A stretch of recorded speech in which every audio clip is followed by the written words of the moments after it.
So good morning, everyone, and welcome to the Sunday check-in session, a half hour of Morning. Dharma reflection and community connections. My name's Priscilla, and I'm checking in from sunny Sydney this morning. If you are a new member to our community, please accept our wholehearted welcome. And if you have any questions about our practices and topics, we're all here to help. And if you're one of our regular friends, welcome back. It is customary in Australia to begin any meeting by acknowledging the traditional owners of our land. So in the spirit of reconciliation, I would like to acknowledge the traditional custodians of the land on which we walk, study, and reside, the Wadi people of the Dharawal Nation. And I pay my respects to elders past, present, and emerging. I also pay my respects to the traditional custodians of the various lands on which you all are. The check-in sessions have been developed by our Communities of Practice team and the entire community. These sessions aim to develop a reflective practice in response to changes. Guided by Humanistic Buddhism, we would like to cultivate our practices and build memorable friendships. So over the year, we have been delighted to meet the authors of the book, Cultivating Compassion. Today, we are privileged to meet Kwong Chan, who is a senior lecturer in medical education at Griffith University. He has a particular interest in mindfulness practice in the education of our young clinicians and promoting patient-centered care.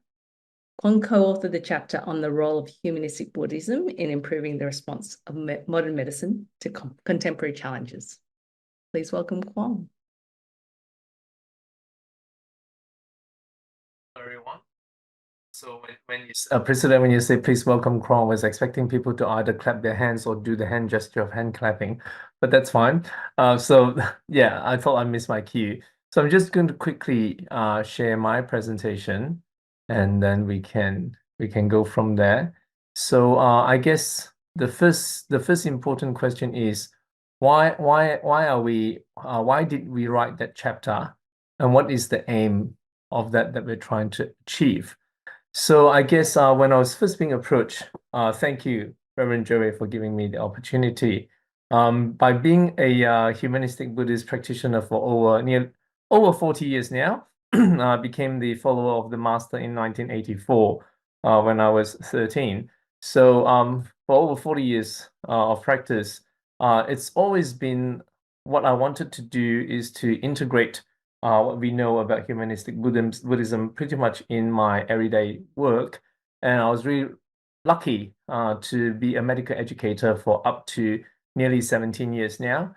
I've educated over 2,000 health practitioners who is now actively practicing in Australia as doctors and other areas, paramedics and speech pathology. So what did we do?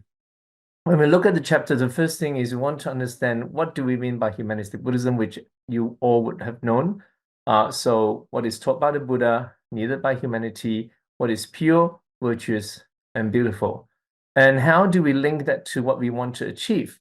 We would like to link the two concepts of humanistic practitioner, Buddhist, to humanistic physician, which is a physician that views patients uniquely and holistically, considers social, cultural, and spiritual well-being of the patient. That's what we aim for.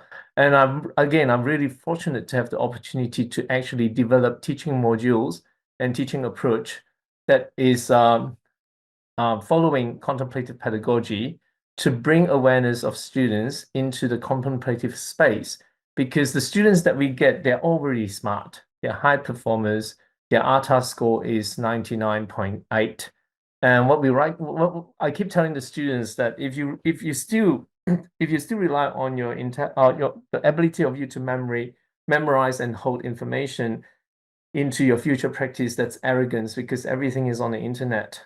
I was telling another person this morning by saying that accumulating your knowledge is not the way anymore, because you can get the best teacher in the world through Google to explain a concept to you. So what we need are people who actually embody the teaching and have lived experience of practicing it as a role model that could actually inform you of how you could improve your competency in doing that. And that will come from the contemplative space. So contemplative pedagogy is a combination of all these things that's on the slide, which I will not be repeating because I assume majority of you would know mindfulness, reflection, beholding, concentrating, open awareness, and sustained contradiction. So this is the model that we developed. It's called MARIS, which is mindfulness, affective reflection, supportive learning environment, and impactive experience. So we design learning and teaching impactive experience knowingly to impact the student, but we actually set them up by giving them mindfulness training, continuous to encourage them to have affective awareness, and of course, a safe learning space. So this yesterday, I put a post out to the student. There's going to be about 230 students going into our MARIS workshop. We do that in the medical program. And one of the things I was talking about was trigger warning. So my email was like to inform the student that my mom actually died 21 days ago. And so for me, if I were to put in a trigger warning for content, will be death of loved ones and advocating for elderly health advocacy. One of the students wrote back to me this morning. Hi, Kwong. I want to thank you for continuing to be so active and engaged with our learning while carrying your huge burden. When pain and mourning are so fresh, I cannot imagine continuing to function so well in your role. Although, please also know that on those days where you can't face more role play and even non-trigger hurt too deeply, that as a cohort, we will understand and you are welcome to take as much time and space to step back as you need throughout this time and further years to allow yourself to heal. You've set us up so well and have so many amazing facilitators. The program will continue even when you need to take time to go through so much. Also know that your mother's life story, her illness and death, have deeply touched hundreds of students through your very honest and open willingness to share her story. So that is the email I got this morning, and this is the education that we aim to achieve. So I'm really proud to say that at the end of my mom's life 3 weeks ago, the two palliative care physicians that saw her were my students. So one I taught in 2007, the other I taught in 2009. So what does this have to do with anything? I guess what I'm trying to say is MARIS is the teaching approach that worked, and I'm lucky enough to see the outcome of the MARIS application with all these graduates who is actually person-centered, human-centered, self-aware, able to do self-care, and at the same time have enough inner space to offer support to the patients that needed them. So these are the values we try to get students to embrace, and awareness we like them to build about themselves. And the two questions that we gave you is this notice, make sense, and action. So which is, for example, my presentation, hopefully in some way is an impactful experience that you would probably notice something. And we would like to invite you to then reflect affectively, not cognitively, affectively what's going on. And from the mindfulness approach, it will be what is the senses of your body? Why did you have that thought? What does that thought means? And how are you framing that? Then what are the action that you want to go from there? So apologies that I exceeded 34 seconds of my 5 minutes. That will be my presentation to you now, and then we can proceed into the discussion. Thank you. Thanks so much, Kwong. I was wondering, we didn't do the 1 to 2 minute mindfulness at the beginning, so perhaps the notice makes sense You would action. like to? Oh, sorry about that. Yes, I totally forgot. I just launched it, so that's not very mindful of me. So apologies. So I guess yeah, we can do the 2 minutes mindfulness as I guess it's very interesting to do it after the presentation. That is, I would like to invite you to be present to yourself and just through whatever way that allows you to anchor and be grounded. At the same time, just pay this slight attention to what's happening within your body. So we can do this for 1 minute. I invite those of you who wear glasses to remove your spectacles because I'll have a gesture at the end of this that I'd like to invite you to do. So now we just enter into the 1 minute of breathing, being present, either with your eyes closed and open, it's up to you. And for me, I'll be meditating with the sense of gratitude that I have this opportunity to share this time with you this morning on a Sunday.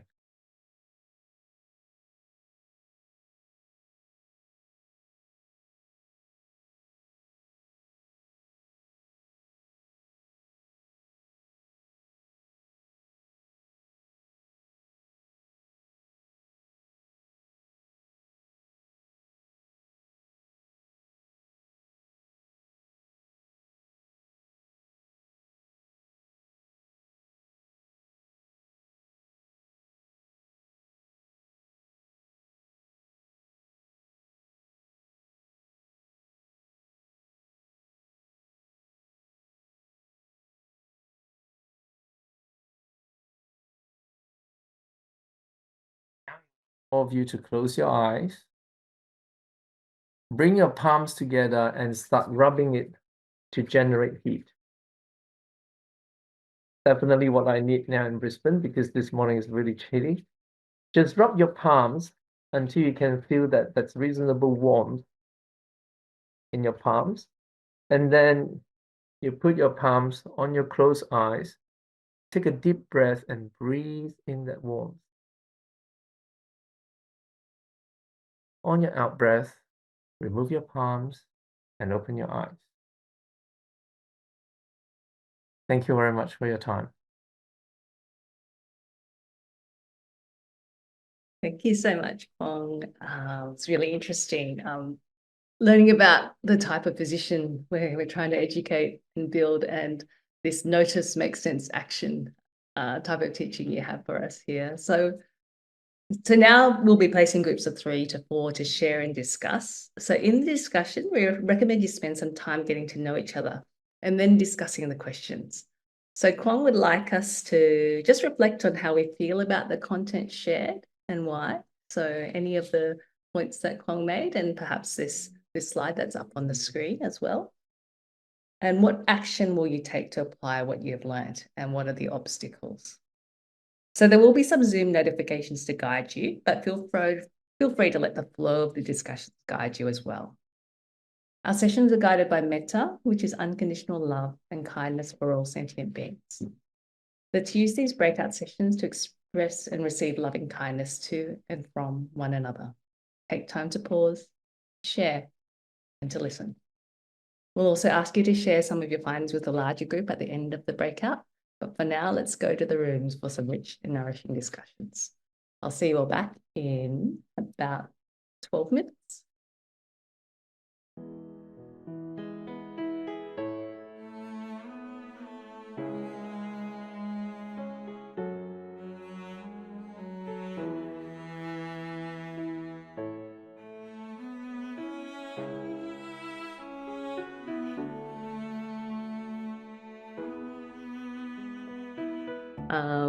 We're going to discuss a little bit more, as you all know, at the end. I think Kwong's going to spend some time with us, luckily, to answer any questions for the bigger group. But as per usual, if you have any comments, please write them in the chat box, and our lovely poster will be sharing these with the rest of the community soon. We really hope the check-in session was helpful to you all today, and that you experienced the unconditional love and compassion of this community. For anyone who might be experiencing a greater need than what today could meet, please don't hesitate to get in touch with us at the email. And you can also reach out to the professional organisations on the screen. So an announcement that our good friend, Professor Stephen Hill, is launching his new book, In Defense of Our Humanity. For those locally, this will be a free on-site event at the University of Wollongong on the 14th of August at 4:30. And Stephen has kindly shared the registration details with us, which we will pass on at the plenary session. Also, our friends at the Australian Sangha Association are organising an online event this Thursday. It's called Let's Talk About Death, or Let's Chat About Death. And we'll again share the link in the plenary. So next week, we continue our Cultivating Compassion author series with Gawan Pal Davies, looking at practical ways to address our contemporary crises with compassion. So as we check out today, let's recite the dedication of merits together to send love and compassion to whoever is in need.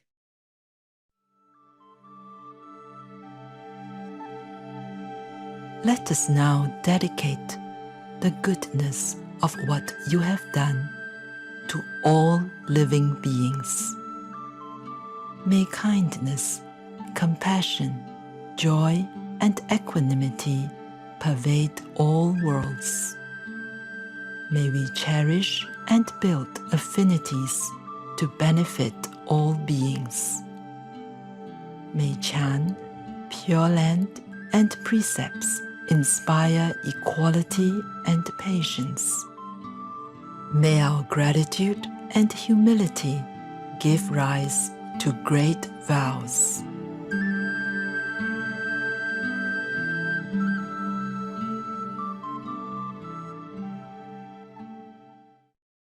Thank you, Kwong, for your time and generous sharing today. Thank you, Joe, for being our IT master behind the scenes, and thank you everyone for joining us. So now we'll have our usual plenary session. Please stay around if you have time. Otherwise, we'll see you all again next Sunday at 11 a.m.